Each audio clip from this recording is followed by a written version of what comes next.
ഞങ്ങൾക്ക് കർമ്മമാകേണം. സേവനം ഞങ്ങൾക്ക് ധർമ്മമാകേണം. തവദാസം ഞങ്ങൾക്ക് അഭിമാനമെന്നും ജനസേവകരായി കഴിയുക എന്നാൽ മാതൃഭൂമിക്കായി ജീവൻ നയിക്കാൻ, മാതൃഭൂമിക്കായി ജീവൻ ത്യജിക്കാൻ, മാതൃഭൂമിയിൽ തന്നെ ജീവിതം പോകാൻ ജീവിതദാതാ നീ അനുഗ്രഹമേകൂ. ജഗദീശ രക്ഷിക്കാൻ ഞങ്ങളെ എന്നും മഹീതമാം ഭക്തിയുടെ ദാനമൊന്നേകി. ഈ പ്രദേശം പഴയകാലത്ത് ഇവിടെ ചപ്പിന് വെള്ളം പോകുന്നവരൊക്കെ ഇവിടെ വന്നിട്ടുണ്ടാവും. ചിലപ്പോൾ പുകയില കൃഷി നടന്നുകൊണ്ടിരുന്ന ഒരു ഏരിയയാണ് ഈ നമ്മളിരിക്കുന്ന ഈ ഏരിയ. നമ്മളെ പള്ളിക്കര പഞ്ചായത്തിൻ്റെ കിഴക്കൻ ഭാഗങ്ങളിൽ നിന്ന് ഒരുപാട് ആളുകൾ ചപ്പിൻ്റെ കൃഷി നടത്തുന്നതിന് വേണ്ടിയിട്ട് ഇവിടെ തന്നെ വന്ന് തലേ ദിവസം രാത്രി വന്ന് കിടന്ന് രാവിലെ 4 മണിക്ക് 3 മണിക്കൊക്കെയാണ് എഴുന്നേറ്റ് പുകയിലേക്ക് വെള്ളം പോർന്നുകൊണ്ട് ഇരുന്നത്. 3 തലമുറ പിന്നിട്ട ആളുകൾ ഇവിടെ ഇരിക്കുന്നുണ്ട്. അപ്പോൾ 3 തലമുറയുടെ അനുഭവം എന്ന് പറയുന്നത് നിസ്സാരമല്ല. പലതും കണ്ടവരാണ്, എരുതുംവണ്ടി കണ്ടവരാണ് നമ്മൾ. ഇപ്പോൾ ഏറ്റവും ആധുനിക നിലയിലുള്ള റോഡ് വാഹനങ്ങൾ നമ്മൾ കാണുന്നുണ്ട്. വിമാനയാത്ര നമുക്കൊരു സങ്കല്പമായിരുന്നു ഒരു കാലത്ത്. വിമാനം നമ്മൾ ആകാശത്തിൽ നോക്കിയിട്ട് ഇതൊക്കെ എപ്പോഴെങ്കിലും നമുക്ക് കയറാൻ പറ്റുന്ന ഒരു സൗകര്യം ഉണ്ടാവുമോ, ഒരു ഭാഗ്യം ഉണ്ടാവുമോ എന്ന് വിചാരിച്ചതാണ് എല്ലാവരും, അല്ലേ? എത്ര അമ്മമാരിപ്പോൾ ഗൾഫ് നാടുകളിലുള്ള മക്കളുടെ പ്രസവത്തിനും അതുപോലെ തന്നെ അവരെ ശുശ്രൂഷിക്കാനും നാട് കാണാനൊക്കെ ഒരുപാട് ആളുകൾ ഗൾഫ് നാടുകളിലൊക്കെ പോയി. ആയുസ് നമുക്ക്, അതായത് ശരാശരി ആയുസ് വർദ്ധിച്ചു. ഇപ്പോൾ 70 വയസ്സ് കഴിയാതെ ആളുകൾ അങ്ങനെ മരിക്കുന്നത് കുറവാണ്. പഴയ കാലത്ത് 60 വയസ്സൊക്കെ പിന്നിടുക എന്ന് പറയുന്നത് വളരെ അപൂർവമാണ്. ഇപ്പോൾ നമ്മൾ എന്ത് പറഞ്ഞാലും ആയുസിൻ്റെ ആവറേജ് വർദ്ധിച്ചിട്ടുണ്ട്. അത് പുതിയ ആധുനിക കാലത്തുള്ള ശാസ്ത്ര സാങ്കേതിക വിദ്യയുടെ ഗുണം നമുക്ക് കിട്ടുന്നതുകൊണ്ട് തന്നെയാണ്. നമുക്ക് നേരത്തെ തന്നെ മെഡിക്കൽ ചെക്കപ്പൊക്കെ നടത്തി ഏതെങ്കിലും അസുഖം ഉണ്ടെങ്കിൽ അത് മരുന്ന് കഴിച്ച് കുറച്ചും കൂടെ കാലം ജീവിക്കാൻ കഴിയുന്നുണ്ട്. പഴയ കാലത്ത് മരണം ഇടയ്ക്കിടയ്ക്ക് മരിക്കാറുണ്ട്. പക്ഷെ എന്തുകൊണ്ട് മരിക്കുന്നതെന്ന് ആർക്കും അറിയില്ല. ആളുകൾ അറ്റാക്കായി മരിച്ചാൽ ആളുകൾ പറയൽ കുളിയൻ്റെ കുത്തുകൊണ്ടിട്ട് ചത്തതാണ്. അന്ന് നമുക്ക് അറ്റാക്ക് എന്നുള്ള കാര്യം അറിയില്ല, പെട്ടെന്ന് മരിച്ചു. അപ്പോൾ ദൈവദോഷോ അങ്ങനെയൊക്കെ പറഞ്ഞ് നമ്മൾ ആശ്വസിക്കുന്ന ഒരു സ്ഥിതി ഉണ്ടായിരുന്നു. നമ്മുടെ പഞ്ചായത്തിൽ യോഗ പഠിപ്പിക്കാൻ വേണ്ടിയിട്ടുണ്ട്. ആയുർവേദ ആസ്പത്രിയിലും ഹോമിയോ ആസ്പത്രിയിലുമാണ് അവർ കേന്ദ്രീകരിച്ചിട്ടുള്ളത്. നമ്മുടെ ഓരോ വാർഡിലും അവർ ക്ലബ്ബ് രൂപീകരിച്ചുകൊണ്ട് യോഗ പഠിപ്പിക്കുന്നുണ്ട്. അത് പരമാവധി ആ യോഗ പഠിക്കേണ്ട യോഗ കുറച്ച് ചെയ്താൽ മതി. ദൈനംദിനം നമ്മളൊരു അരമണിക്കൂർ സമയം യോഗ ചെയ്ത് കഴിഞ്ഞാൽ നമുക്ക് ഈ കാലം കൈയും മടങ്ങാനുള്ള ബുദ്ധിമുട്ടുണ്ടാവും. നമുക്കറിയാം, ഗവൺമെന്റിന്റെ ഭാഗത്തു നിന്ന് ഒരുപാട്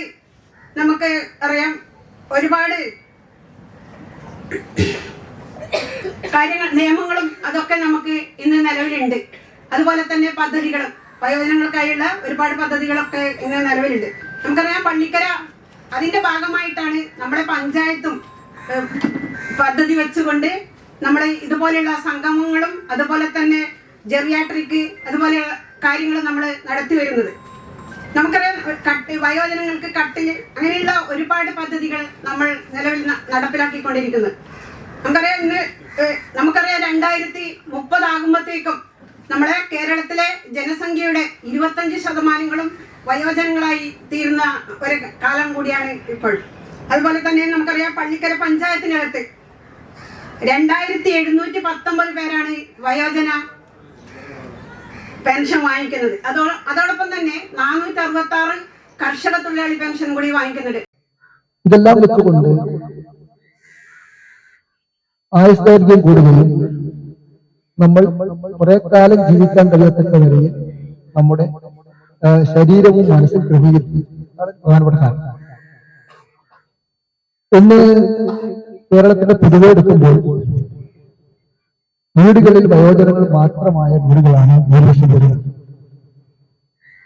നമ്മുടെ കുട്ടികൾ അവര് 1ാം ക്ലാസ്സിൽ ചേർന്ന് അല്ലെങ്കിൽ LKG UKG 1ാം ക്ലാസ് 10, 11, 12 നേരെ കോളേജ് അല്ലെങ്കിൽ എഞ്ചിനീയറിംഗ് കോളേജ് അല്ലെങ്കിൽ മെഡിക്കൽ കോളേജ് അവർ പഠിച്ചൊക്കെ പോയി പിന്നീട് സ്വദേശത്തോ വിദേശത്തോ എവിടെയെങ്കിലും ജോലിയിലാണ്.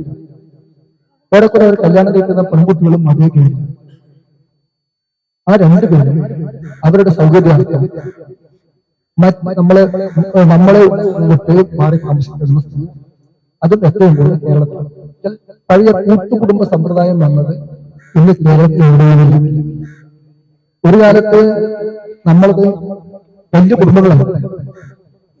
അച്ഛൻ, അമ്മ, മക്കൾ, 5-8 മക്കള്, അവരുടെ ഭാര്യമാർ, ഭർത്താക്കന്മാർ, അവരുടെ എല്ലാം പേരക്കുട്ടികൾ, അവരുടെ കുട്ടികൾ, 4-5 തലമുറയായിട്ട് 10ഉം 50ഉം ആളുകൾ ഒരുമിച്ചിരിക്കുന്ന കൂട്ടുകുടുംബങ്ങളാണ്. 50 അല്ല, ഒരു വീട്ടിൽ എന്ന് പറഞ്ഞാൽ 108 പേര് ഈ വീട്ടിലുണ്ടായിരുന്നു. ഒരുമിച്ച് 108 ആളുകളെ ഒരുമിച്ച് ഒരു കല്യാണ സദ്യ വെക്കുന്ന വീട്ടിൽ രാവിലെ ഭക്ഷണം ഉണ്ടാക്കി അങ്ങനെ കൊടുക്കുന്ന നിലയിലേക്കാണ് കുടുംബങ്ങളിൽ വരുന്നത്. മകൻ അഥവാ മകൾ അവർ പ്രസവിക്കുമ്പോൾ അമ്മയുടെ സഹായമാണ്. കുട്ടി കുറച്ച് വളർന്ന പിന്നെ അമ്മ വീട്ടിൽ പോകണം. പിന്നെ അമ്മ വേണ്ട അവർക്ക്. പിന്നെ അമ്മ ഒരു ബാധ്യതയാണ്, അച്ഛൻ തിരികെ വരും. ഇത് അതുകൊണ്ട് മക്കളെ ആശ്രയിച്ചിട്ട് കഴിയാമെന്ന് നിങ്ങൾ ആരെങ്കിലും ചിന്തിക്കുന്നുണ്ടെങ്കിൽ അത് മനസ്സിലാക്കി കിട്ടും. മക്കളെ ആശ്രയിച്ച് ജീവിക്കുന്നതിലേക്ക് പോകുന്നത്. പിന്നെ ഈ മക്കൾ സ്നേഹം വല്ലാണ്ട് കൂടുതലാണ്. മക്കളോട് എന്തോരം അമിത സ്നേഹം, അതിന്റെ ആവശ്യമില്ല. മക്കളോട് അമിത സ്നേഹം വേണം. അതൊരു അമിത സ്നേഹം കാണിച്ച് ഞാൻ ജീവിച്ചിരിക്കുന്ന സമയത്ത് തന്നെ എന്റെ സ്വത്തെല്ലാം ഞാൻ മക്കൾക്കെല്ലാം എഴുതിച്ചൊക്കെ കൊടുക്കുന്നു എന്നൊക്കെ പറഞ്ഞ് മക്കൾക്ക് സ്വത്തെല്ലാം എഴുതി വെച്ചാൽ പിന്നെ തീർന്നത് ജീവിതമില്ല. ശരിയല്ലേ? പിന്നെ 2 കാരണം അവരുടെ ആധാരത്തിൽ ഒപ്പിടുന്നത് വെറുതെയല്ല. ആധാരത്തിൽ ഒപ്പിടുന്നത് വരെ അച്ഛനും അമ്മേനും വേണ്ടി വരുത്തില്ല. അതുകൊണ്ട് സ്വത്ത് നമ്മൾ എഴുതി വെക്കണം. വിൽപ്പത്രം എഴുതാം. വിൽപ്പത്രം എന്ന് പറഞ്ഞാൽ മരണാനന്തരം മാത്രം നടത്താം. വിൽപ്പത്രം ഞാൻ എന്റെ മൊത്തം സ്വത്തിൽ എന്റെ ഇന്ന് മോന് ഇത്ര, ഇന്ന് മോക്ക് ഇത്ര, ഇന്ന് എഴുതി വെക്കുന്നത് എന്റെ മരണശേഷം കറക്റ്റാവും. വിൽപ്പത്രം എഴുതിയാലും നിങ്ങൾ ആധാരം ചെയ്ത് കൂട്ടാൻ പാടില്ല. ഇതൊക്കെ നമ്മൾ ശ്രദ്ധിച്ചില്ലെങ്കിൽ അതിന്റെ ദുരിതം പിന്നീട് അനുഭവിക്കുന്നത്. ചില മക്കൾക്ക് അച്ഛനെയും അമ്മയെയും വേണ്ടാത്ത കാലമാണ് ഇന്നത്തെ കാലമെന്നാണ്. അതുകൊണ്ട് സർക്കാർ ഇത് വയോജനങ്ങൾക്ക് പ്രത്യേകമായ പരിരക്ഷ വേണം. ഇനി ഏകാന്തത ഉണ്ടാകുന്ന ഒരു ദുരനുഭവം എല്ലാവർക്കും ഉള്ളതാണ്. പിന്നെ ഒറ്റക്കുള്ള ജീവിതം അവരെ വല്ലാണ്ട് കഷ്ടപ്പെട്ടു. അതുകൊണ്ട് ഇവർക്ക് വേണ്ടി പിന്നീട് സർക്കാർ അഗതി മന്ദിരങ്ങളും അതോടൊപ്പം തന്നെ വൃദ്ധസദനങ്ങളും ഉണ്ടായി. നമ്മൾ ചെറിയ പ്രായത്തിൽ വൃദ്ധസദനം എന്നൊരു വാക്ക് കേട്ടില്ല. വൃദ്ധന്മാർക്ക് താമസിക്കാൻ പ്രത്യേക ഇടം. ഇന്ന് അച്ഛനമ്മയെ എങ്ങനെയെങ്കിലും വൃദ്ധസദനത്തിലാക്കിയിട്ട് പൈസ ഞാൻ കൊടുത്തോളാം എന്ന് പറയുന്ന മക്കളാണ്. എങ്ങനെ മക്കൾ അച്ഛനും അമ്മേനും വൃദ്ധസദനത്തിലേക്ക് അങ്ങ് മാറ്റുക. അതും സർക്കാർ ചെലവിൽ കിട്ടുന്ന എളുപ്പമായി. ഇനി സർക്കാർ ചെലവ് ഇല്ലെങ്കിലും കിട്ടാറില്ല. അച്ഛനും അമ്മേനെ വൃദ്ധസദനത്തിൽ വിട്ട് ഞാൻ അവരെ പൈസ ഞാൻ കൊടുത്തോളാം എന്ന് പറയുന്ന ഒരു കാലമാണ് ഇപ്പോഴുള്ളത്. മക്കളെ സഹായിക്കും, ഞങ്ങളെ നോക്കും എന്ന പഴയ പാരമ്പര്യം ഉള്ള നമ്മുടെ ഒരു രീതി ഇനി ഉണ്ടാകുമെന്ന് ആരും കരുതരുത്. ആരും എനിക്കൊരു മകളേ ഉള്ളൂ, എന്റെ കൂടി അവള് കല്യാണം കഴിച്ചത് ബീഹാറുകാരാണ്. അവർ നാട്ടിലേ അവരുടെ ജീവിക്കുക. അപ്പൊ അങ്ങനെ വരുമ്പോ ആരും കിട്ടാൻ ഞങ്ങൾക്ക് ഉറപ്പുണ്ടല്ലോ. എന്റെ ഒരു അവസ്ഥ എല്ലാവരും എനിക്ക് നമ്മുടെ കൂടെ തന്നെ ജീവിക്കുന്നതാണല്ലോ. കൂടെ തന്നെ ജീവിക്കുന്ന മക്കളും ഒരു മകളോ മകനോ ഉണ്ടെങ്കിൽ തന്നെ എന്താ പറയുക, അവരും ഒരു ഘട്ടം കഴിഞ്ഞാൽ അച്ഛനും അമ്മേനും അല്ല പിന്നെ അവരെ മക്കൾ. അതിനാണ് അവർ ശ്രദ്ധ. അവരെ മക്കൾ, ഭാര്യയും ഭർത്താവും അവർക്ക് നമ്മുടെ ഒരു ബുദ്ധിമുട്ടാണ്. അതുകൊണ്ട് ആ നിലയിൽ ഉള്ളത് അതിനെന്താ പരിഹാര മാർഗം? നമ്മൾ ജീവിക്കുന്നത്ര കാലവും സ്വയം പര്യാപ്തമായി ജീവിക്കാനുള്ള കാര്യങ്ങൾ ആർജിക്കുന്നു. അതിപ്പോ കുമാരൻ അവസാനം പറഞ്ഞതിനാണ് ശരി. അതിനുവേണ്ടി വയോജനങ്ങൾക്ക് എന്തെല്ലാം ചെയ്യണമെന്ന് സർക്കാരിന് കുറെ പദ്ധതികളുണ്ട്. ആ പദ്ധതികളാണ് ഇവിടെ പറഞ്ഞത്, കുറെ പരിപാലിക്കുന്ന കാര്യങ്ങൾ. പക്ഷെ അതിന് പരിമിതിയില്ലേ. പഞ്ചായത്തുകളെ നോക്കാൻ പുറപ്പെട്ടു, ഉണ്ടാക്കാൻ പറ്റും. നമുക്കറിയാം, പള്ളിക്കര പഞ്ചായത്തിന്റെ വയോജന സംഗമമാണ് ഇന്ന് ഇവിടെ നടത്തപ്പെടുന്നത്. ഓൾറെഡി വയോജന ഗ്രാമസഭ കൂടി ഇന്ന് തന്നെയാണ് നടത്തപ്പെടുന്നത്. അപ്പം മുമ്പത്തെ പദ്ധതി അവസാനിക്കാതെ മുമ്പ് തന്നെയാണ് ഞങ്ങൾ പുതിയ ഗ്രാമസഭയും തുടങ്ങിയിട്ടുള്ളത്. അപ്പം നിങ്ങളിൽ നിന്ന് നല്ല നല്ല നിർദ്ദേശങ്ങൾ ഉണ്ടാകുമെന്ന് വിചാരിക്കുന്നു. അതുപോലെ തന്നെ വയോജനങ്ങളെ ഇപ്പം ഞങ്ങൾക്കറിയാലോ, എത്ര ഞങ്ങൾ വയോജന ദിനം കൊണ്ടാടുന്നോ അത്ര തന്നെ ഞങ്ങളുടെ വൃദ്ധാശ്രമത്തിൽ വയോജനങ്ങൾ കൂടി വരികയാണ്. അപ്പം ഇപ്പോഴത്തെ തിരക്കിട്ട സമയത്ത് ഇപ്പോഴത്തെ ജനങ്ങൾ മനസ്സിലാക്കുന്നില്ല, നാളെ ഞങ്ങൾ ആ സ്റ്റേജിൽ തന്നെ പോകേണ്ടി വരുന്ന ആ ചിന്ത ഇല്ലാത്തത് കൊണ്ടാണ് ഇങ്ങനെ സംഭവിക്കുന്നത്. എന്നിരുന്നാലും ഞങ്ങൾ വയോജനാംഗങ്ങൾ, ഞങ്ങളുടെ മനസ്സ് വയോജനല്ല എന്ന ബോധ്യം നിങ്ങൾക്കുണ്ടായാൽ നിങ്ങൾ വയോജനല്ല. അപ്പോൾ ഈ ഒരു സംഗമത്തിന് എല്ലാവിധ ആശംസകൾ നേരുന്നു. പഞ്ചായത്തും അതുപോലെ കുടുംബശ്രീ CDSഉം സംയുക്തമായി സംഘടിപ്പിച്ച വയോജന സംഗമമാണ് ഇന്നിവിടെ നടക്കുന്നുള്ളത്. എല്ലാ വർഷവും ഗ്രാമപഞ്ചായത്തിന്റെ ആഭിമുഖ്യത്തിൽ നമ്മൾ പദ്ധതിയുടെ ഭാഗമായി വയോജനങ്ങൾക്കുള്ള പ്രത്യേക പദ്ധതി വെക്കുകയും അത് വിതരണം നടത്തുകയും ഇതുപോലുള്ള വയോജന സംഗമങ്ങളും സംഘടിപ്പിക്കാറുണ്ട്. കഴിഞ്ഞ വർഷം വളരെ വിപുലമായി നമ്മൾ ആ പരിപാടി ഇവിടെ വെച്ച് തന്നെ നടത്തുകയാണ്. നമ്മുടെ പഞ്ചായത്തിനകത്തെ ഏറെ പ്രായമേറിയ വയോജനങ്ങളെ, പ്രത്യേകിച്ച് സാലി മാസ്റ്റർ അതുപോലെ നാരായണ ടീച്ചറെ പോലുള്ള ആൾക്കാരൊക്കെ ആദരിക്കുന്ന ഒരു ചടങ്ങ് കൂടി കഴിഞ്ഞ വർഷം നമ്മളിവിടെ നടത്തിയിരിക്കുകയാണ്. ഇവിടെ ചെലവഴിക്കുക എന്ന് പറഞ്ഞാൽ നമ്മളെ സംബന്ധിച്ചിടത്തോളം വലിയ കാര്യമാണ്. അപ്പോ നാളെ ഇന്ന് നിങ്ങളെ ഞങ്ങൾ ഓർത്താൽ മാത്രമേ നാളെ ഞങ്ങളെയും ഈ പ്രായമാകുമ്പോൾ വരുന്ന തലമുറ ഓർമ്മിക്കുകയും. ഒരു വയോജന സംഗമത്തിൽ അതോടനുബന്ധിച്ച് വയോജന ഗ്രാമസഭ കൂടിയാണ് പള്ളിക്കര ഗ്രാമപഞ്ചായത്ത് സംഘടിപ്പിക്കുന്നത്. വയോജനങ്ങൾക്ക് കുറെ കൂടുതൽ മെച്ചപ്പെട്ട സാഹചര്യം സൃഷ്ടിക്കുക എന്നുള്ള ഒരു പൊതു കാഴ്ചപ്പാട് ഇന്ന് നമ്മുടെ കേരളത്തിനകത്ത് രൂപപ്പെട്ടിട്ടുണ്ട്. കേരളത്തിൽ വയോജന കമ്മീഷൻ ഗവൺമെന്റ് ഇപ്പൊ അംഗീകരിച്ചിരിക്കുകയാണ്. ആ വയോജന കമ്മീഷന് വലിയ പദവിയോട് കൂടിയ ആളുകളെയാണ് ചുമതലപ്പെടുത്തിയിരിക്കുന്നത്. വാർദ്ധക്യം എന്ന് പറയുന്നത് ഒരു രോഗാവസ്ഥയല്ല, ശരിക്കും അത് നമ്മുടെ ജീവിത ചക്രത്തിലെ ഒരു അവസ്ഥയാണ്, ഒരു ഘട്ടമാണ്. അത് നമുക്ക് ഒഴിവാക്കാൻ പറ്റാവുന്നതല്ല. നമ്മള് ജീവനുള്ള എല്ലാ ജീവജാലങ്ങൾക്കും എല്ലാ ജീവിത ചക്രത്തിലെ എല്ലാ ഘട്ടത്തിലൂടെ കടന്നു പോകണം. അതേപോലെ നമ്മൾക്കും എല്ലാവർക്കും വാർദ്ധക്യത്തിലൂടെ കടന്നു പോകണം. അതെങ്ങനെ, ഈ വാർദ്ധക്യത്തെ എങ്ങനെ നമ്മൾ നേരിടുന്നു, ആരോഗ്യപരമായി ജീവിക്കാൻ എങ്ങനെ നേരിടുന്നു എന്നതാണ് പ്രധാനം. സംസാരിക്കേണ്ടത് വിചാരിച്ചു. നിങ്ങളിൽ അധികം പേരും 60 വയസ്സിന് മുകളിൽ ഉള്ളവരായിരിക്കും ഞാൻ വിശ്വസിക്കുന്നു, അല്ലേ? 60 വയസ്സിന് താഴെയുള്ളതുണ്ട്, അതില്ല. എല്ലാവരും 60 വയസ്സിന് ഉള്ളവരാണ്. എല്ലാവർക്കും സന്തോഷമായില്ലേ? 35-40 വയസ്സ് പ്രായമുള്ള ആളായിട്ടായിട്ട് തിരിച്ചു പോകുന്നത്. നമ്മുടെ മാനസികാവസ്ഥ ആ നിലയിലേക്ക് എത്തണം. അതിന് വഴികൾ ഒരുപാടുണ്ട്. ആ രീതിയിൽ നിങ്ങളൊക്കെ ഇവിടുന്ന് തിരിച്ചു പോകുമ്പോൾ വളരെ സന്തോഷത്തോടു കൂടി 35-40 വയസ്സുള്ള ആളായി പോകും. വീട്ടിലെത്തിയപ്പോ പിള്ളേർ ചോദിക്കുക, അമ്മ പോകുമ്പോ കുറെ വയസ്സുണ്ടായില്ല, ഇപ്പൊ എന്ത് ഇങ്ങനെ എന്ന് ചോദിക്കുക. അവിടെ പോയി കുറിച്ചിട്ടൊന്നും കളിക്കണ്ട. നല്ല സന്തോഷത്തോടു കൂടിയിട്ട് ഇപ്പോ വന്നതിനേക്കാളും ഊർജ്ജസ്വലതയോടു കൂടി സന്തോഷത്തോടു കൂടി വീട്ടിലേക്ക് പോയിട്ട് തീരുമാനിച്ചു. പക്ഷെ ഇതിന് എന്നെക്കാളും ഇവിടെ കൂടിയിരിക്കുന്ന ആൾക്കാരെക്കാളും പ്രായമുള്ളതായിരുന്നു നമ്മുടെ മൈക്ക് സെറ്റ്. അപ്പൊ അത് ഇടക്കിടക്ക് പണിമുടക്കിയതുകൊണ്ട് അതിന് ചില അസ്ഥിതകൾ ഉള്ളതുകൊണ്ട് പരിപാടി കുറച്ച് നീണ്ടുപോയി. നമ്മൾ കൃത്യം 2 മണിക്കാണ് ഭക്ഷണം കഴിക്കാനുള്ള സന്തോഷ വർത്തമാനം കൂടി നിങ്ങളെ ഏവരും അറിയിച്ചുകൊണ്ട് ഞാൻ മാത്രമല്ല, എന്നോടൊപ്പം 2 പ്രിയപ്പെട്ട കൂട്ടുകാരും കൂടി ഇവിടെ വന്നിട്ടുണ്ട്. ചില്ലറക്കാരല്ല, ഫ്ലവേഴ്സ് ചാനലിലൂടെ മലയാളക്കര കണ്ട ഏറ്റവും വലിയ മിമിക്രി ആർട്ടിസ്റ്റ് ഉണ്ട്. അതുപോലെ തന്നെ പാട്ടുകാരനുമുണ്ട്. 1 മണിക്കൂർ നേരത്തേക്ക് നല്ല രസായനം വിളമ്പാൻ വേണ്ടി തന്നെയാണ് വന്നത്. ഉഷാറന്റെ അമ്മ പഞ്ചായത്ത് പ്രസിഡന്റ് നടന്നു, വൈസ് പ്രസിഡന്റ് ആയിരുന്നു. നേരത്തെ മാഷ് പറഞ്ഞൊരു സങ്കടം ഉണ്ടോ? അതിനുശേഷം ഞാൻ മുഖം ശ്രദ്ധിച്ചതാ. കഴിഞ്ഞ വർഷം ഇതേ വേദിയിൽ വെച്ച് പ്രഗത്ഭനായ സുഭാഷകരായ നാടൻപാട്ട് കലാകാരൻ നിറഞ്ഞാകിയ ഒരു വേദിയാണ്.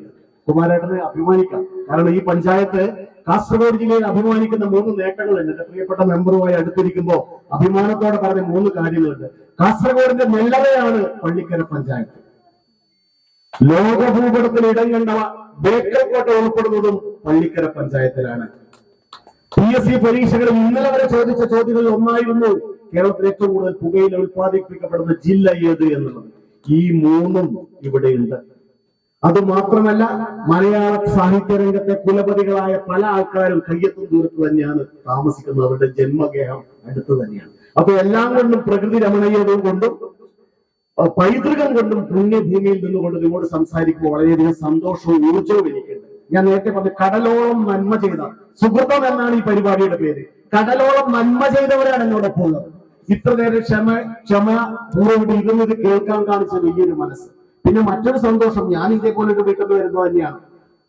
70 വയസ്സ് കഴിഞ്ഞ് സ്ട്രോക്ക് ബാധിച്ച അമ്മയെ പരിപാലിക്കാൻ വേണ്ടി അധ്യാപന ജോലി മാറ്റിവെച്ച് വീട്ടിലേക്ക് പോയവനാണ്. 70 വയസ്സ് പിന്നിട്ട് അമ്മയെ സ്ട്രോക്ക് ബാധിച്ചതിന് ശേഷം പരിപാലിക്കാൻ ആളില്ലാതെ വന്നപ്പോൾ അമ്മക്ക് സ്നേഹം കുറഞ്ഞു പോകേണ്ട, അമ്മയെ പരിപാലിക്കാൻ ആളില്ലാതെ പോകേണ്ട, അധ്യാപന ജോലി ഉപേക്ഷിച്ച് വീട്ടിലേക്ക് പോയ അധ്യാപകനാണ്. അഭിമാനത്തോടെ പറയാം. 82 വയസ്സിലും കർഷകനായ അച്ഛനോടൊപ്പം കാർഷിക മേഖലയിൽ ഇടപെടാൻ ഇന്നത്തെ തലമുറക്ക് കാണിച്ചു കൊടുക്കാൻ, അച്ഛനോടൊപ്പം അമ്മയോടൊപ്പം നിൽക്കണമെന്ന് കാണിച്ചു കൊടുക്കാൻ ആഗ്രഹം പ്രകടിപ്പിച്ച ഒരു വ്യക്തിത്വമാണ് ഞാൻ. അപ്പൊ അതുകൊണ്ട് തന്നെ ഇന്നത്തെ തലമുറക്ക് വേണ്ടി ഒരുപാട് നല്ല ക്ലാസ്, അഭിമാനത്തോടെ പറയാം. നമ്മുടെ 1 മണി 10 മിനിറ്റ് മാത്രമേ പ്രിയപ്പെട്ട ഡോക്ടർ സംസാരിച്ചുള്ളൂ. വളരെ നല്ല ക്ലാസ് ആയിരുന്നു. എല്ലാവരും കൃത്യമായി എനിക്ക് ഇവിടെ പറയേണ്ട കാര്യങ്ങൾ എല്ലാവരും ബഹുമാനപ്പെട്ട MLA ഉൾപ്പെടെ എനിക്ക് തോന്നുന്ന ഒരു വയോജന സംഗമത്തിലെ ടോക്കല്ല ഇവിടെ പറഞ്ഞത്. നല്ല ഹെൽത്തുമായി ബന്ധപ്പെട്ട, ആരോഗ്യവുമായി ബന്ധപ്പെട്ട നല്ലൊരു ക്ലാസ് നമുക്ക് തന്നിരുന്നു. പിന്നെ പ്രിയപ്പെട്ട നമ്മുടെ കുഞ്ഞിരാമേട്ടൻ എക്സ് പ്രസിഡന്റ് സംസാരിച്ച എല്ലാവരും പറഞ്ഞതും നിങ്ങൾക്ക് വേണ്ടിയുള്ളതാണ്. വളരെ പ്രശാന്തമായ നല്ലൊരു അന്തരീക്ഷത്തിൽ സുന്ദര അടങ്ങിയിരിക്കും. വളരെ പ്രശാന്തമായ ഒരു അന്തരീക്ഷത്തിൽ, വളരെ സുന്ദരമായ ഒരു അന്തരീക്ഷത്തിൽ കണ്ണിനും കാതിനും കുളിർമ നൽകുന്ന ഒരുപാട് അനുഭവങ്ങൾ സമ്മാനിക്കുന്ന ഇടമാണ്. പ്രായത്തിന്റെ ബാല്യാവസ്ഥയിലാണ്. അപ്പൊ ഇടക്കിടക്ക് വായന കേൾക്കുന്നതിന് കാലോട് ചിത്രം പറയുന്നത് തെറ്റില്ല. അച്ഛന്മാർക്കും അങ്ങനെയാണ്. ഇവിടെ ചിരിക്കുന്ന സ്വതസിദ്ധമായ അംഗനവാടിയുടെ കുഞ്ഞിരി പോകാൻ എല്ലാവരും നമ്മുടെ തുടക്കത്തിൽ തന്നെ നിങ്ങളുടെ മധുരിക്കുന്ന ഒരു ഓർമ്മകളിലേക്ക് നിങ്ങളെ കൊണ്ടുപോകാൻ വേണ്ടി ഞാൻ പ്രിയപ്പെട്ട മലയാളം ഫ്ലവേഴ്സ് നമുക്ക് പഴയതിലേക്ക് തിരിച്ചു പോകാം. മഹേഷ്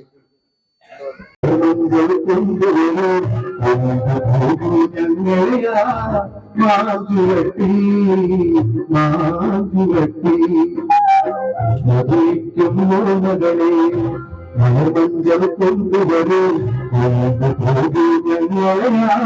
മാഞ്ചുവട്ടി മാഞ്ചുവട്ടി എല്ലാവരും കേൾക്കും.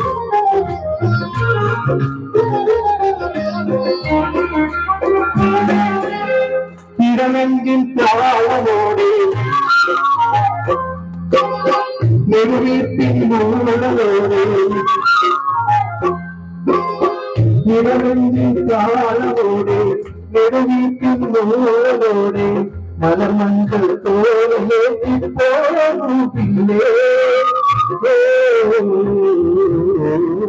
മധുരിക്കും ഓർമ്മകളെ മലമഞ്ചൽ കൊണ്ടുവരും കൊണ്ടുപോകൂ ഞങ്ങളെയാ മാഞ്ചുവട്ടി മാഞ്ചുവട്ടി.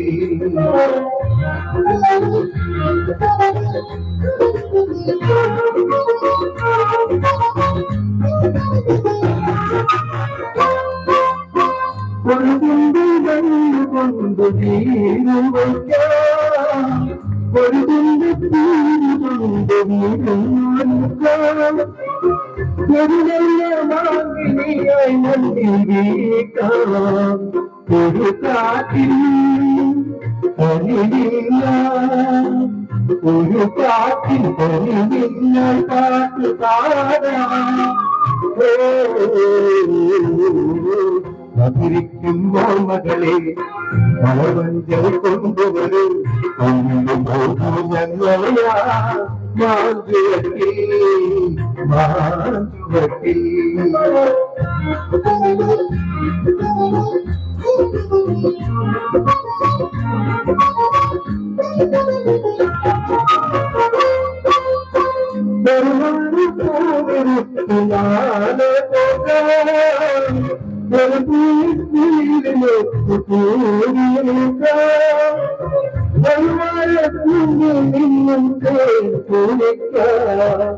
ഒരു രാജ ഒരു റാണി ഒരു രാജ ഒരു റാണിയായി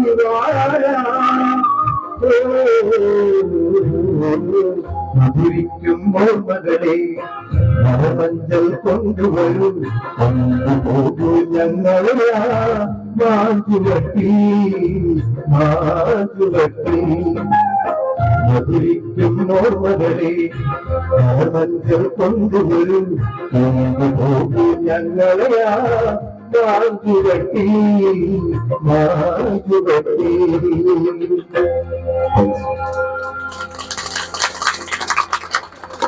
ഒരുപാട് രോഗശാന്തി നമുക്ക് നൽകാം. എത്ര ഒരു പാട്ട് കേൾക്കാറുണ്ട് വീട്ടിൽ നിന്ന്? പൊള്ളിക്കുന്നതന്നെ നോക്കണം. നിങ്ങൾ സ്വന്തം കയ്യിൽ ഒരാൾ ശരിക്കും പൊന്തിച്ചു. അതാണ് ആ അമ്മ ഒന്ന് പൊന്തിച്ചെന്നെ കൈ. അതാണ് വെരി ഗുഡ്. ഇങ്ങനെ ഞാൻ പൊന്തിച്ചത് 2002-ലോ 2003-ലോ. ഒരുപാട് സന്തോഷം. പാട്ട് കേൾക്കണം. പാട്ട് നമ്മളെ ഒരുപാട് മനസ്സമാധാനം ഉണ്ടാക്കുന്ന കാര്യങ്ങൾ, ഒരുപാട് കാര്യങ്ങൾ ഇവർ പറയാത്ത കാര്യങ്ങളൊക്കെ മാത്രം ഞാൻ പറഞ്ഞു. ഇടയ്ക്കിടയ്ക്കൊന്ന് പാട്ട് കേൾക്കണം. പാട്ട് കേൾക്കാറുണ്ടോ നമ്മ? പാട്ട് കേൾക്കാറുണ്ട്. ഏത് പാട്ടാ ഇഷ്ടം? അതെ, നിങ്ങൾ ആ പാട്ട് ശ്രദ്ധിക്കല്ലേ? ഇപ്പൊ ശ്രദ്ധിക്കല്ലേ? അമ്മ ശ്രദ്ധിക്കല്ലോ? അമ്മേനെ മനസ്സിലേക്ക് സ്ട്രൈക്ക് ചെയ്ത ഏറ്റവും നല്ല പാട്ട് ഭക്തിഗാനം. അങ്ങോട്ടാകുമ്പോ പിന്നെ നല്ല വേറെന്ത് പാട്ട് അല്ലേ? നല്ല നല്ല നല്ല നല്ല നല്ല ഉത്തരമാണ്. നല്ല ഉത്തരം. ഓക്കെ, ഭക്തിഗാനങ്ങൾ കേൾക്കണം. നിങ്ങൾ പേര് പറഞ്ഞേ? മാധവി വെച്ച് വിളിക്കാനല്ലേ? മാധവി അമ്മ എന്ന് വിളിക്കണം. വെച്ച് വിളിക്കണം. മാധവി അമ്മ. മാധവി വെച്ച് പാട്ട് കേൾക്കാറുണ്ടോ? പാട്ട് പാടാറുണ്ടോ? പാടുന്നുണ്ടോ? കാണുമ്പോ പാടും. എനിക്ക് അത്യാവശ്യം മുഖം വായിക്കാൻ വേണ്ടി അറിയുന്ന കുറച്ച് ട്രിക്കുകളുണ്ട്. കുറച്ച് പാട്ട് പാടുന്നുണ്ട്. പാടാറില്ല? ഇതുവരെ പാടിയില്ല. ഞാൻ നാട്ടുപാടി പാട്ട് പോയിട്ട് സ്കൂളിൽ പോകുന്ന സമയത്ത് സ്കൂളിലെ പാട്ട് പാടുന്നുണ്ടോ? സ്കൂളിൽ പഠിച്ചപ്പോൾ ഒന്നും അങ്ങനെയല്ല. അങ്ങനെ പറഞ്ഞു. ഞാൻ അങ്ങനെ നിങ്ങളെ ബുദ്ധിമുട്ടിക്കാൻ വേണ്ടി വന്നതല്ലല്ലോ. നിങ്ങളെ കൂടെ നിൽക്കാൻ വേണ്ടിട്ട് വന്നതല്ലേ? നിൽക്കാൻ ഒരിക്ക മാത്രം നിന്നാൽ മതി. പിന്നെ ശരിയായി.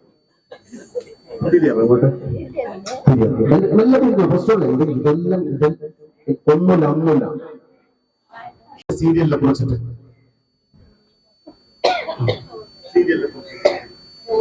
സീരിയൽ കാണാറുണ്ടോ? കർഷകനാണോ? പിന്നെ ജോലിയിൽ ഉണ്ടായിരുന്ന ആളാണോ? നാടൻ പണിയെടുക്കും. ഇപ്പൊ ജോലിയൊന്നും ചെയ്യുന്നില്ല. വീട്ടിൽ ടിവിയും കാര്യങ്ങളൊക്കെ ഉണ്ട്. മക്കളൊക്കെ കല്യാണം കഴിച്ചു കൊടുത്തു. വീട്ടിലാരൊക്കെയുള്ളത്? മോന്റെ ഭാര്യയുണ്ട്, ഇളയ മകന്റെ ഭാര്യ, അവന് കുട്ടിയുണ്ട്. സന്തോഷാണോ? മരുന്ന് കഴിക്കാറുണ്ടോ? Very good. അപ്പൊ എല്ലാം കൊണ്ടും സന്തോഷാണ്. ഇപ്പൊ സീരിയൽ കാണാറുണ്ടോ? പാട്ട് പാടാറുണ്ടോ? പാട്ട് ആസ്വദിക്കാറുണ്ടോ? അതെ. തനത് വാദ്യം തകിലാണ് ചെയ്യുന്നത്. അപ്പൊ ഇഷ്ടപ്പെടുകയാണെങ്കിൽ എല്ലാവരും ഉഷാറായി കൈയടിക്കണം. അപ്പൊ നമുക്ക് ഐറ്റത്തിലേക്ക് കിടക്കാം.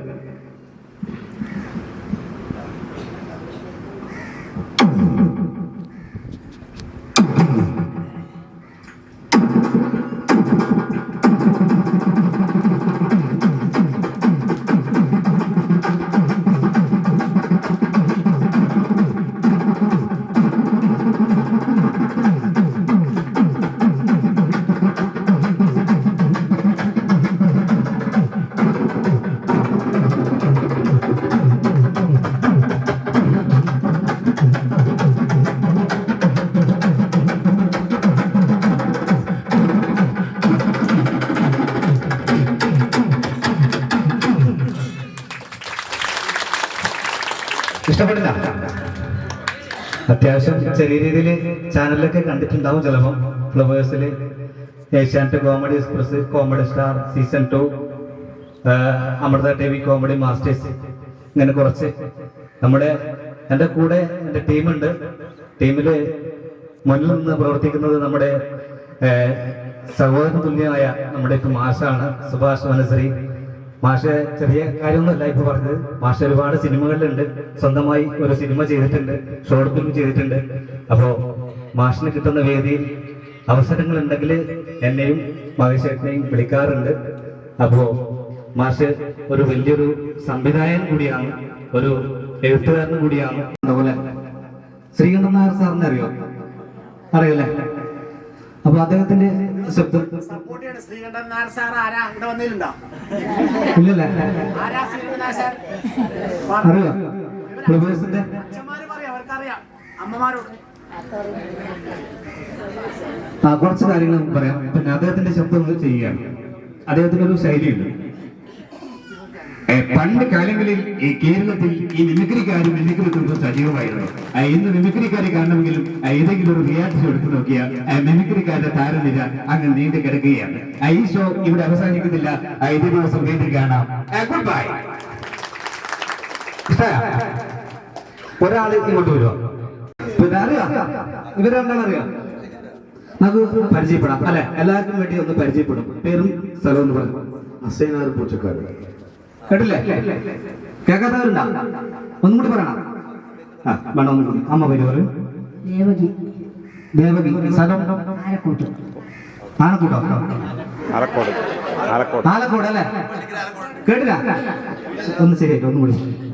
ആലക്കോട് കേട്ടില്ലേ? അപ്പോ നമ്മളിപ്പോ ആള് എന്നാണ് നമുക്കിവിടെ അറിയപ്പെട്ട് കഴിഞ്ഞത്. അപ്പൊ അതിന്റെ കാര്യങ്ങളെല്ലാം അമ്മ തന്നെ പറയും. മൂത്തവൻ തിരുവനന്തപുരം, മറ്റേവൻ കണ്ണൂര്, അല്ല കോഴിക്കോട്. അവൻ ഏഷ്യാനെറ്റ് അല്ലേ?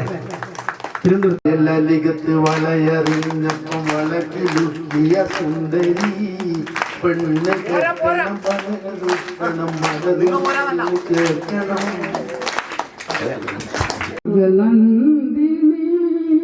സ്വപ്നവികാരിണി ഇഷ്ടദേവതേ സരസ്വതി ഇഷ്ടദേവതേ സരസ്വതി സ്വർഗനന്ദിനി സ്വപ്നവികാരിണി ഇഷ്ടദേവതേ സരസ്വതി ഇഷ്ടദേവതേ സരസ്വതി സ്വരമായി നാവിൽ നാദമായി തന്ത്രിയിൽ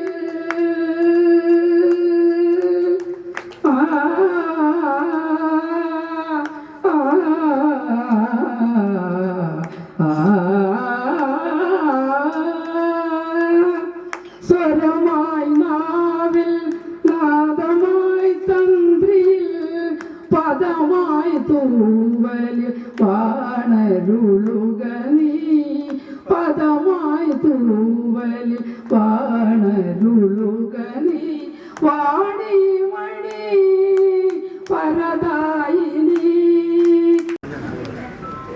മോനെ ഉണ്ണി, നിന്നെ ചൊല്ലി തീർന്നാണല്ലോ തറയിൽ പോയി അടി ഉണ്ടാക്കുക. നാട്ടുകാരെ കൊണ്ട് അതീതും പറയിക്കും. പൈക്കോ എന്റെ മുമ്പിൽ നിന്ന് പോ, നിന്നെ കാണണ്ട എനിക്ക്. പോ എന്റെ മുമ്പിൽ നിന്ന്.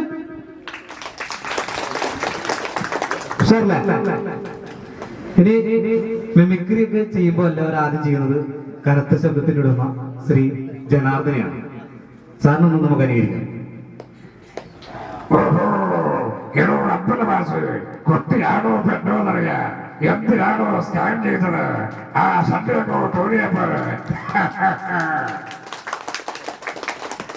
അതുപോലെ തന്നെ മിമിക്രിയിലൂടെ സിനിമയിലേക്ക് വന്ന മറ്റൊരു യുവ നടൻ ശ്രീ ജയറാം.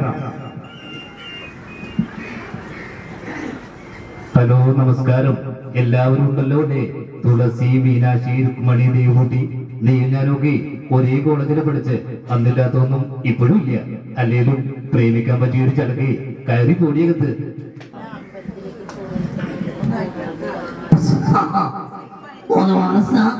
കൊച്ചല്ല നടക്കൂല മോനെ, നടക്കൂല. നമ്മൾ ആശിട്ടു, നിങ്ങൾ തീർപ്പെട്ടു. പഠിച്ചാണ് നമ്മളടുത്ത് കള്ളത്തിൽ നടക്കൂല മോനെ. മനസ്സിന ഇത് ബേക്കലാണ്, ബേക്കലാണ്. അപ്പൊ ഇത്രയും നേരം നിങ്ങളൊക്കെ മുമ്പിൽ നിൽക്കാൻ പറ്റിയതിൽ ആദ്യമായി എല്ലാവരോടും, പ്രിയപ്പെട്ട എല്ലാവരോടും നന്ദി പറയുകയാണ്. ഇങ്ങനെ ഒരു വേദിയിലേക്ക് എത്താൻ കാരണം പ്രിയപ്പെട്ട നമ്മുടെ ഗുരുനാഥൻ ശ്രീ സുഭാഷ് മനശ്രീയാണ്. മാഷിന് ഈ ഒരു അവസരത്തിൽ നന്ദി രേഖപ്പെടുത്തുകയാണ്. നിങ്ങളുടെ കൂടെ നിങ്ങളുടെ നാട്ടിലും പ്രദേശത്തും പ്രോഗ്രാം ഉണ്ടെങ്കിൽ നിങ്ങളെ വിളിച്ചോ, ധൈര്യമായി നമുക്ക് ഇതുപോലുള്ള പാട്ടും കളിയും ചിരിയുമായി നമുക്ക് കൂടാം. അപ്പൊ എല്ലാവർക്കും അഭിനന്ദനം. ഒന്ന് ഒരു സിസ്റ്റം ഇങ്ങനെ ആക്കി കിട്ടിയത് കൊണ്ടാണ് ഇങ്ങനെയുള്ള മിമിക്രി അവതരിപ്പിക്കാൻ പറ്റിയത്. അല്ലെങ്കിൽ ഈ ഒരു കലാരൂപവും അല്ലെങ്കിൽ ഈ കലാപരിപാടിയോട് അവതരിപ്പിക്കാൻ പറ്റിയിട്ടില്ല. അതുകൊണ്ട് നമ്മുടെ പ്രിയപ്പെട്ട ചെയർപേഴ്സണും മണിയേട്ടനും അതേപോലെ സൂരജും ഒക്കെ ഏറെ കഷ്ടപ്പെട്ട് നമ്മുടെ പ്രിയപ്പെട്ട ആത്മമിത്രം ഇവിടെ ഇരുന്നുകൊണ്ട് എല്ലാ കാര്യങ്ങളും ബന്ധപ്പെട്ടുകൊണ്ട് ഈ കാര്യങ്ങളൊക്കെ ആയി. കൃത്യം 2 മണിക്ക് നമ്മളെല്ലാവരും ഫുഡ് കഴിക്കുക, നമുക്കൊരു പാട്ടും പാടി എല്ലാവരും ഒന്ന് എഴുന്നേറ്റ് 3 എന്ന് പറഞ്ഞ സമയത്ത് 3 എന്ന് പറഞ്ഞ സമയത്ത് കൈ അടിക്കരുത്. 4 എന്ന് പറഞ്ഞ സമയത്ത് 4 എന്ന് പറഞ്ഞ സമയത്ത് ഒരു പ്രാവശ്യം മറന്നു പോരുത്. ഗുളികെല്ലാം കഴിക്കുന്നതാണ്, മറന്നു പോകും. ശരി, 3.